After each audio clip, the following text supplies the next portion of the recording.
السلام علیکم ورحمۃ اللہ وبرکاتہ۔ بسم اللہ الرحمن الرحیم۔ الحمد للہ نحمده ونستعینه ونستغفره ونؤمن به ونتوکل علیہ ونعوذ باللہ من شرور انفسنا ومن سیئات اعمالنا، من يهده الله فلا مضل له ومن يضلله فلا هادي له، ونشهد أن لا إله إلا الله وحده لا شريك له، ونشهد أن سيدنا وسندنا ونبينا ومولانا محمدا عبده ورسوله صلى الله تعالى عليه وعلى آله وأصحابه وأزواجه وذرياته وبارك وسلم تسليما كثيرا أما بعد، فأعوذ بالله من الشيطان الرجيم، بسم الله الرحمن الرحيم، واعبدوا الله ولا تشركوا به شيئا وبالوالدين إحسانا وبذي القربى واليتامى والمساكين والجار ذي القربى والجار الجنب والصاحب بالجنب وابن السبيل وما ملكت أيمانكم، إن الله لا يحب من كان مختالا فخورا، صدق الله العظيم۔ رب اشرح لي صدري ويسر لي أمري واحلل عقدة من لساني يفقهوا قولي، اللهم صل على محمد وعلى آل محمد كما صليت على إبراهيم وعلى آل إبراهيم إنك حميد مجيد، اللهم بارك على محمد وعلى آل محمد كما باركت على إبراهيم وعلى آل إبراهيم إنك حميد مجيد۔ سارے حضرات ایک مرتبہ محبت کے ساتھ، ادب کے ساتھ، احترام اور عظمت کے ساتھ دل کی گہرائیوں سے درود پاک پڑھیں۔ اللہم صلی علی محمد النبی الامی وعلی آلہ وسلم تسلیما۔ میرے نہایت واجب الاحترام، قابل احترام دوستوں، بزرگوں، نوجوان ساتھیوں، آج 21 جمادی الثانی سن 1447 ہجری بمطابق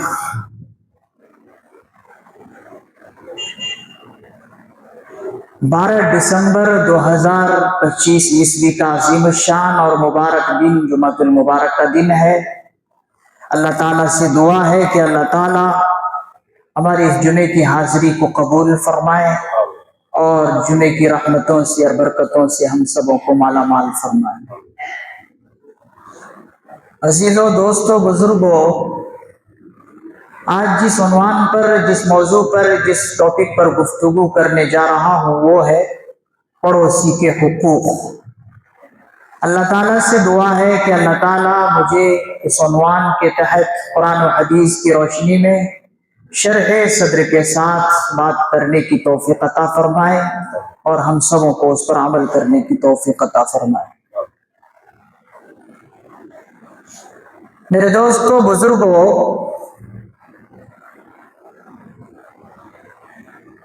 اسلامی معاشرہ خوبصورت اور خوشگوار کیسے بنتا ہے؟ حضرات علماء کرام فرماتے ہیں کہ خوبصورت معاشرہ اور خوشگوار معاشرہ اسی وقت بنتا ہے جب پڑوس پڑوس کا خیال رکھے. جب ایک پڑوس دوسرے پڑوس اور ہمسایوں کا خیال رکھے گا تو ایک گھر سے دوسرا گھر، دوسرے سے تیسرا، تیسرے سے چوتھا، چوتھے سے پانچواں، اس طرح جو ہے پورا معاشرہ خوشگوار اور پرسکون بن جائے گا. کیوں؟ اس لیے کہ پڑوس پڑوسی کا جب حق ادا کر رہا ہے، پھر اس کے بعد تیسرا پڑوسی تیسرے چوتھے پڑوسی کا حق ادا کر رہا ہے. اس طرح سب اگر حق ادا کرنے لگ جائے تو پھر کیا ہوگا؟ معاشرہ تو خوشگوار ہوگا ہی. اور اسلام چاہتا ہی یہی ہے کہ معاشرہ خوبصورت اور خوشگوار بنے. اسی لیے پڑوسی پڑوسی کا حق ادا کرنا ایک مسلمان پر لازم اور ضروری قرار دیا گیا. اس کی تاکید اور وصیت حضور علیہ السلام نے اپنی امت سے کی ہے، اور اس کی وعیدیں بھی بیان کی ہے کہ اگر پڑوسی پڑوسی کا حق ادا نہ کرے اس پر کیا سخت سزا ہے. ان سزاؤں کے بارے میں حضور علیہ السلام نے اپنی امت کو آگاہ بھی کیا ہے. تو قرآن کریم کو ہم پہلے لیتے ہیں، قرآن کریم پر ہم غور و فکر کرتے ہیں اور قرآن کریم سے ہم اس بارے میں رہنمائی حاصل کرتے ہیں قرآن کیا کہتا ہے. قرآن کریم کے اندر ایک سورہ ہے، سورہ نساء.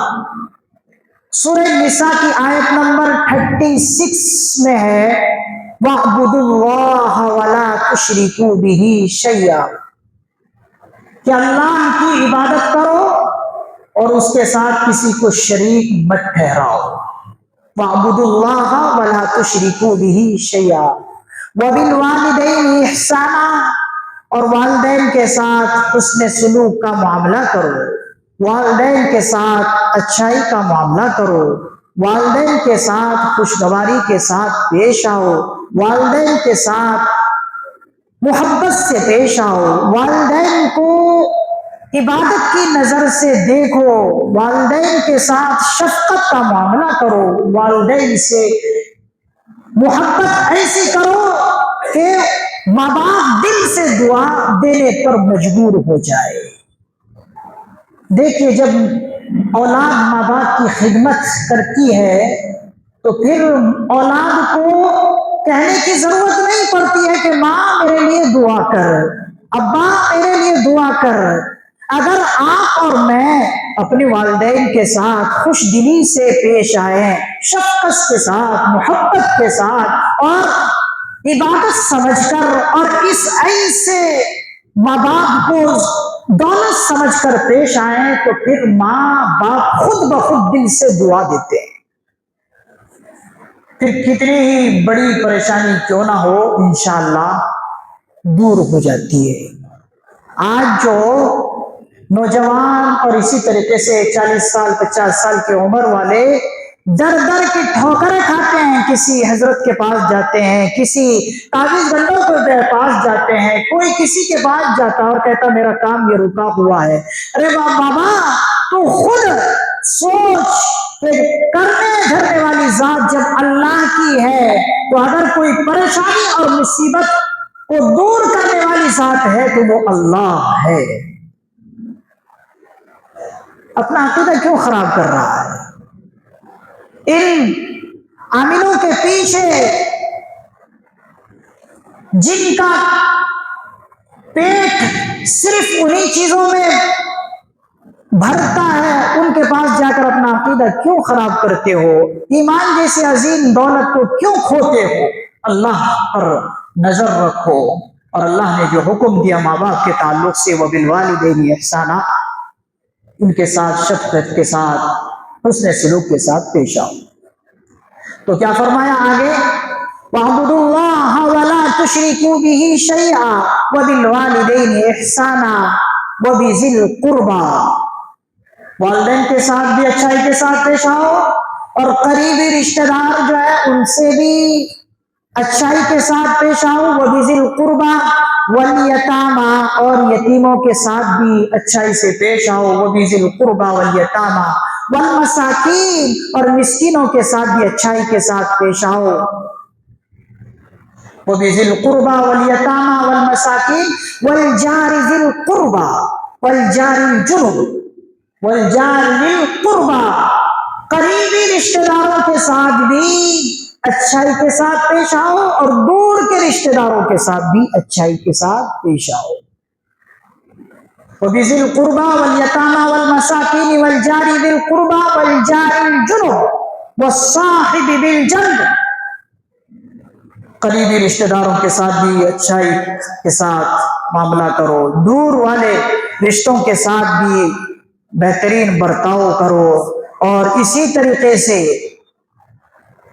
جو تمہارے پہلو میں ہیں چاہے وہ تھوڑی دیر کے لیے ہے ان کے ساتھ بھی اچھائی کا معاملہ کرو، وَالصَّاحِبِ بِالْجَنبِ، اس کے بارے میں حضرات مفسر نظام بڑی تفصیل لکھتے ہیں، جیسے کہ حضرت مولانا مفتی شفیع صاحب عثمانی نور اللہ مرقدہ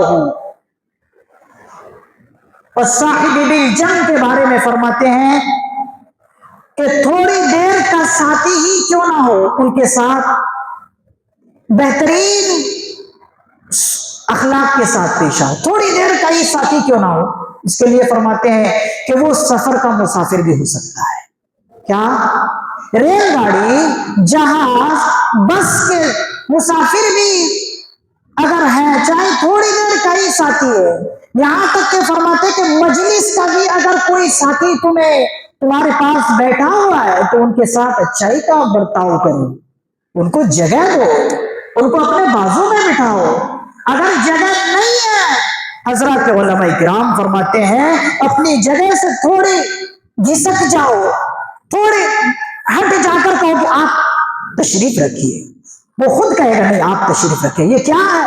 ادب ہے، والجانب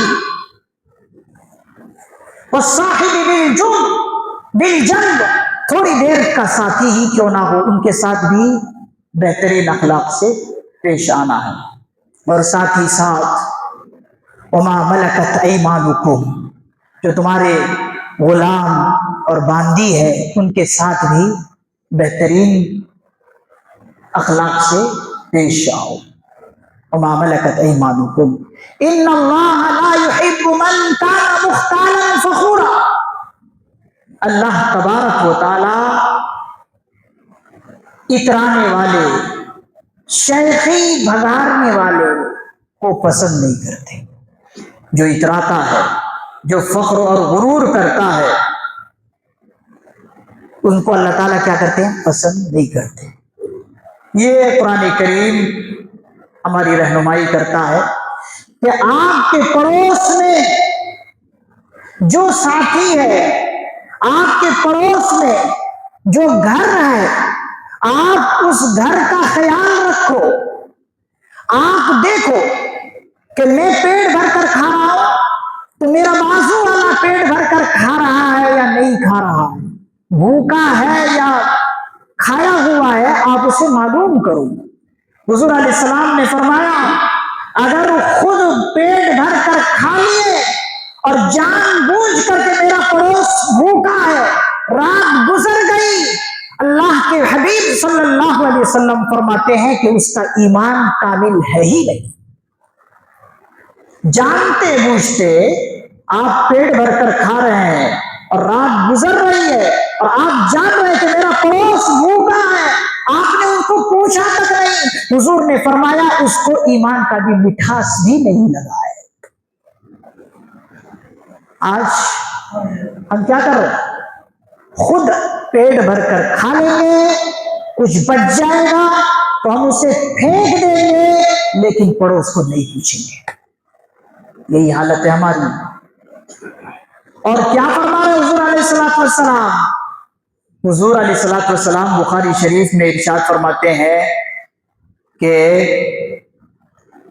حضرت جبرائیل علیہ السلام میرے پاس اتنی دفعہ آئے، بار بار آئے اور پڑوسی کے بارے میں وصیت کرتے رہے، تاکید کرتے رہے کہ پڑوسی کا حق ادا کرو، پڑوسی کا حق ادا کرو۔ حضور فرماتے ہیں کہ مجھے ڈر اور خوف ہوا کہ کہیں پڑوسی کو وراثت کے حصہ کا حکم نہ آ جائے اللہ کی طرف سے، پڑوسی کے لیے کہیں وراثت میں مال متروکہ میں کئی رشتہ داروں کے ساتھ ان پڑوسی کا حکم بھی کہیں اللہ تعالیٰ نازل نہ کر دے۔ یعنی اتنی تاکید ہے پڑوسی کا حق ادا کرنے کے لیے۔ اور حضور علیہ السلام نے جامع ترمذی میں فرمایا، خدا کی قسم اس کا ایمان مکمل نہیں، خدا کی قسم اس کا ایمان مکمل نہیں، خدا کی قسم اس کا ایمان مکمل نہیں جس کا پڑوسی بھوکا ہو اور خود پیٹ بھر کر کھا کے سو جائے۔ مجھے آپ بتائیے، کیا حضور علیہ السلام کو بار بار قسم کھانے کی ضرورت تھی؟ حضور کی ایک بات تو ہی کافی ہے۔ ارے بھائی، حضور کا اشارہ بھی کہیں کہیں حکم میں آ جاتا ہے۔ مثال کے طور پر کہیں کوئی بات لے کر صحابی آئے اور آپ نے اس صحابی کی بات سنی اور آپ نے اس کو کچھ نہیں کہا، بار بار وہ صحابی کسی بات کو بتاتے رہے اور آپ نے اس کو کچھ نہیں کہا، تو فرماتے ہیں کہ نہ کچھ کہنا بھی یہ حکم میں شامل ہے کہ وہ اچھی ہی بات کہنا چاہیے۔ تو آپ دیکھیے کہ بار بار قسم کھا کر فرما رہے ہیں کہ اس کا ایمان مکمل نہیں، اس کا ایمان مکمل ہو ہی نہیں سکتا۔ خدا کی قسم اس کا ایمان مکمل نہیں جو پیٹ بھر کر کھائے اور اس کا پڑوس بھوکا ہو۔ تو ہم کس درجے کے ایمان والے ہیں، ہمیں اس پر غور و فکر کرنی چاہیے۔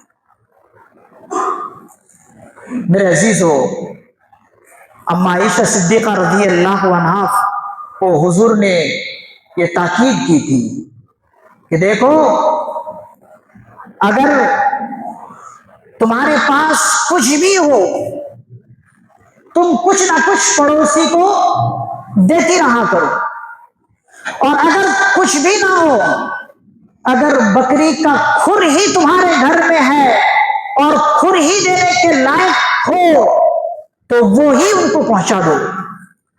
کھر کی کوئی حیثیت ہے؟ یہ جو بکری کے جو پیر ہے اس کے نیچے کا جو حصہ اس کو کھر بولتے، اس کی کوئی حیثیت ہے؟ کوئی حیثیت نہیں ہے۔ لیکن حضور کیا فرما رہے ہیں کہ اگر وہی ہے تو وہی دے دو، اور پھر فرمایا کہ پڑوسی کو چاہیے کہ کسی ہدیے کو اور تحفے کو کسی کے حقیر اور معمولی نہ سمجھے، معمولی نہ سمجھے۔ اور دینے والے کو بھی حکم دیا کہ تمہارے پاس تھوڑا ہی کیوں نہ ہو، اس کو تم دینے کے لیے حقیر اور کم محسوس مت کرو، جو چیز ہے وہی دے دو۔ دینے والے کو بھی حکم اور لینے والے کو بھی حکم کہ اس کو حقیر نہ سمجھو۔ اور بھائی، اس سے اور کیا بات واضح ہو سکتی ہے کہ حضرت ابو ذر غفاری رضی اللہ عنہ فرماتے ہیں کہ حضور نے مجھے فرمایا، اور حضرت ابو ذر غفاری رضی اللہ عنہ توکل کے مایہ ناز درجے پر پہنچے ہوئے تھے، ایسے صحابی تھے حضرت ابو ذر غفاری رضی اللہ عنہ۔ ان سے فرمایا کہ اگر تم گوشت بنا رہے ہو تو گوشت میں شوربہ زیادہ کر دو، کہ اگر اس گوشت کے بنانے کی مہک اور خوشبو بازو والے کو پہنچے گی تو اس کا دل دکھے گا، اس کو رنج ہوگا، اس کو تکلیف ہوگی۔ اسی لیے حضور نے فرمایا کہ اگر گوشت میں تم سالن کا گوشت بنا رہے ہو، سالن بنا رہے ہو، تو اس میں شوربہ زیادہ ڈال دو تاکہ شوربہ ہی تم اسے دے سکو، اگر نہیں دیا تو ان کو تکلیف ہوگی۔ اور حضور نے یہاں تک فرمایا کہ اگر نہیں دے سکتے تو پھر اس خوشبو کو اور اس مہک کو پکڑ کے رکھو تاکہ بازو والے کو نہ پہنچے۔ یہ تو ہم سے ہو نہیں سکتا کہ خوشبو کو آپ بریانی کے سینٹ کو اور خوشبو کو آپ پکڑ کے رکھ سکیں، نہیں رکھ سکیں گے۔ تو حضور نے فرمایا کہ اسے یا تو پکڑ کے رکھو، اور اگر نہیں پکڑ کے رکھ سکتے تو پھر تھوڑا اس میں زیادہ کچھ دے دو تاکہ پڑوسی کو تم پہنچا سکے۔ آج ہم اس کا کچھ بھی خیال نہیں رکھتے، آج کچھ بھی خیال نہیں رکھتے۔ اور حضور علیہ الصلوۃ والسلام نے فرمایا کہ پڑوسی کا حق کب ادا ہوگا؟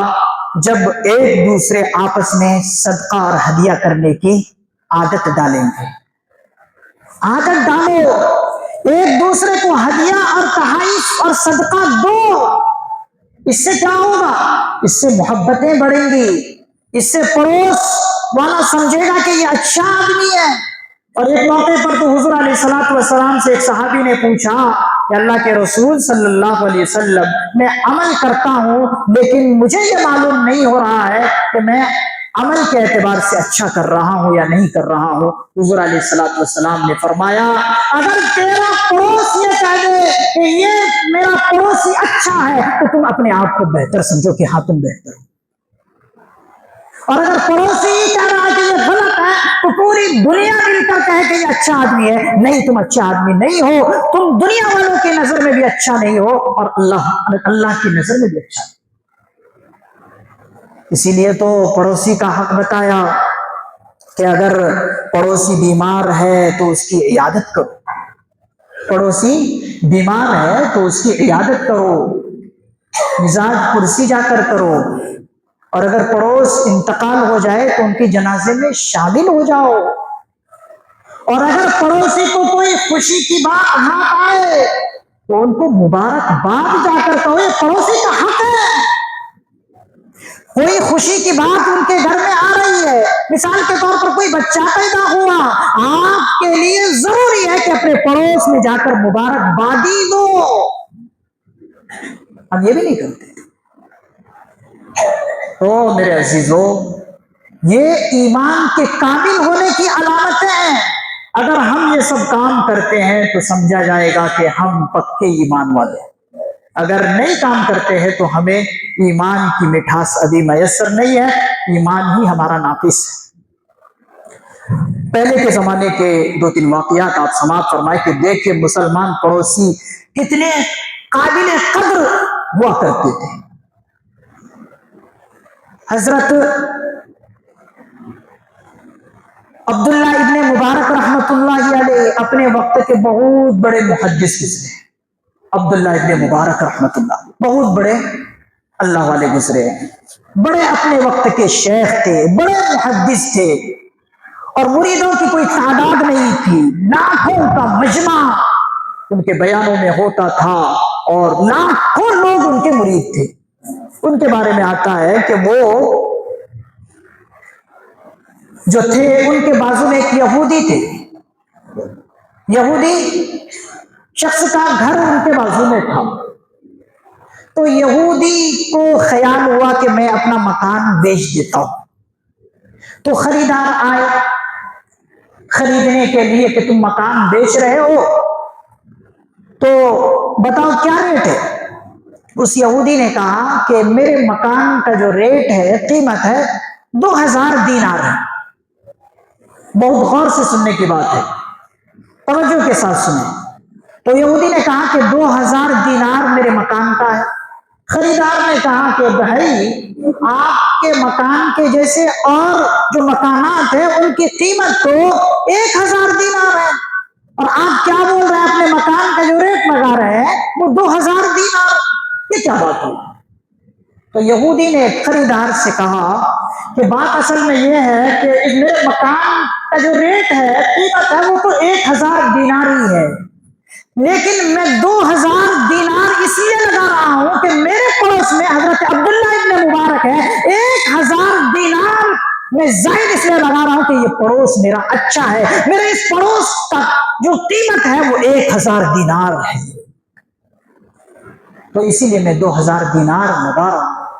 تو دیکھیں میرے عزیزو، یہ ہے مسلم پڑوسی کہ جن کے ریٹ لوگ لگایا کرتے تھے، جن کی قیمت الگ سے لگتی تھی، اور آج اللہ معاف فرمائے کہ مسلمانوں کو بعض جگہوں میں مکانات ملتے نہیں، اس لیے کہ مسلمان بد اخلاق ہوتے ہیں۔ یہ اگر سچی بات ہے تو آپ میری تائید کریں گے، سچی بات ہے کہ نہیں؟ آج بنگلور میں آپ جا کر دیکھ لیجئے، مسلمانوں کو بعض محلوں میں مکان نہیں ملتے، کیوں؟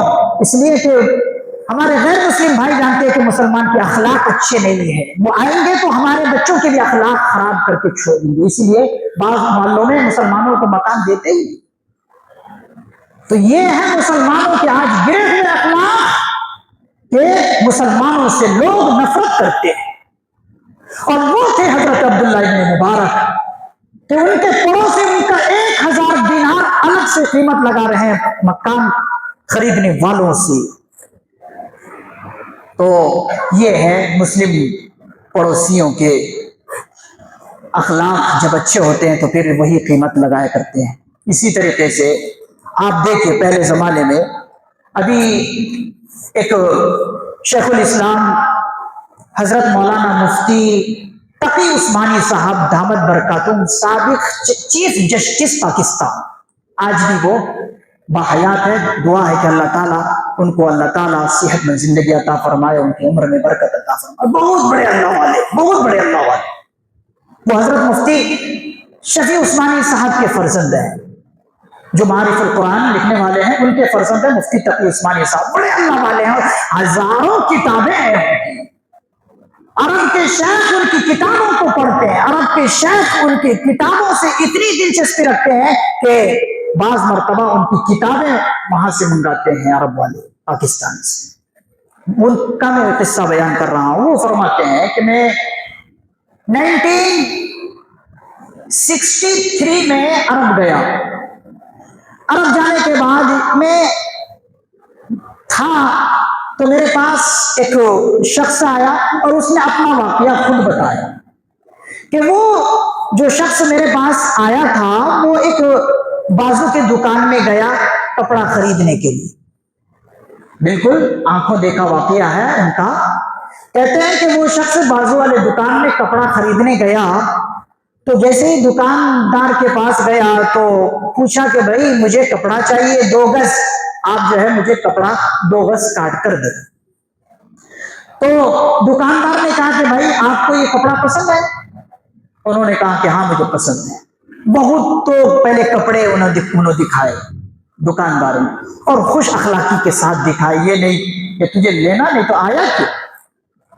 دکھاتے رہے بہت۔ جب کپڑے دکھا دیے تو کہیں جا کر وہ کپڑا ان کو پسند آیا لینے والے کو، تو انہوں نے کہا کہ مجھے یہ کپڑا پسند ہے۔ تو دکاندار نے کہا کہ جو ریٹ تم بتا رہے ہو یہ ریٹ مناسب ہے؟ کوئی ریٹ انہوں کو ہوں گے؟ تو دکاندار نے کہا کہ یہ ریٹ تمہارے دل و دماغ کے اعتبار سے مناسب ہے؟ انہوں نے کہا ہاں مناسب ہے۔ تو انہوں نے کہا کہ 2 گز کپڑا مجھے کاٹ کر دیجیے۔ اب دکاندار کو دیکھیے، دکاندار نے کہا کہ بھائی آپ کو ریٹ بھی پسند ہے، کپڑا بھی پسند ہے، کپڑا بھی پسند، ریٹ بھی آپ کے مناسب، لیکن میں آپ سے معذرت کرتے ہوئے یہ بات کہہ رہا ہوں کہ آپ میرے بازو والے دکان سے یہ کپڑا جا کر خرید لیں، قیمت بھی وہی، کپڑا بھی وہی۔ تو خریدار نے کہا بھائی میں آپ سے خریداری کرنے کے لیے آیا ہوں یا بازو والے دکاندار سے خریداری کرنے آیا ہوں؟ میں تو آپ کی دکان میں آیا ہوں، آپ مجھے کپڑا خرید کر دیں۔ دکاندار نے کہا کہ بھائی آپ اس بحث میں کیوں پڑ رہے ہیں اور لمبی بات کیوں کر رہے ہیں؟ جو میں کہہ رہا ہوں آپ وہ کر لیجئے۔ انہوں نے کہا، خریدنے والے نے کہا کہ جب تک آپ اس کے راز مجھے نہیں بتائیں گے جب تک میں آپ کی دکان سے بازو والے دکان میں نہیں جاتا۔ پہلے تو خریدنے والے نے کہا کہ کیا وہ جو بازو والا دکان آپ بتا رہے ہیں وہ دکان آپ کی ہے؟ انہوں نے کہا کہ میری دکان نہیں۔ تو پھر خریدار نے کہا کہ آپ پھر وہ مجھے بازو والے دکان میں کیوں بھیج رہے ہیں؟ بہت منت سماجت کر کے خریدنے والے کہا کہ میں اڑ گیا اپنی بات پر، مجھے جب تک آپ نہیں بتائیں گے تب تک میں بازو والی دکان میں جا نہیں سکتا۔ انہوں نے کہا کہ بات اصل میں یہ ہے کہ صبح سے شام تک میری دکان میں بہت سارے گاہک آئے اور بہت زیادہ خریداری ہو گئی، اور اتنی خریداری ہو گئی کہ صبح سے شام تک جو خریداری ہوتی ہے وہ خریداری میں کر چکا ہوں، میں بیچ چکا ہوں، لیکن میرے بازو میں جو پڑوس ہے دکاندار، صبح سے شام تک ان کے پاس کوئی گاہک نہیں آئے ہیں۔ میں نہیں چاہتا کہ وہ میرا بازو والا گاہک ایسے ہی صبح سے شام تک دکان کھول کر رہ جائے۔ یہ ہے میرے بھائی پڑوسی کا حق۔ آج ہم ایسا کرتے ہیں، اللہ بچانا، دکاندار والے تو بازو والے گاہک کو اپنی دکان میں لانے کے لیے جادو ٹونا کر رہے ہیں، لیمو اور ناریل کھول رہے ہیں۔ یہ ہے آج کے کاروبار کی حالت. اور اللہ بچانا محلوں میں بھی کچھ پڑوسی ایسے ہیں کہ بازو والا اگر کچھ اچھا کھاتا پیتا ہے, اچھا گھر اور مکان بناتا ہے, تو بازو میں جو ہے اس کے پیٹ میں درد ہوتا ہے کہ میرے سے آگے یہ کیوں جا رہا ہے. صبح دیکھا جاتا ہے کہ ناریل اور نیمبو پھوڑ کر بازو والا پڑوسی کر کے رکھتا ہے. یہ کیا ہے میرے بھائی؟ یہ ایمان ہے؟ یہ ایمان والوں کی پہچان ہے؟ یہ ایمان والوں کی پہچان نہیں ہے. اور ایمان کی مٹھاس تبھی ہم پا سکتے ہیں جب تک ہم بازو والے کے حقوق ادا نہیں کریں گے. تو ہم بازو والے کا خیال رکھیں. وَيُؤْثِرُونَ عَلَىٰ أَنفُسِهِمْ وَلَوْ كَانَ بِهِمْ خَصَاصَةٌ.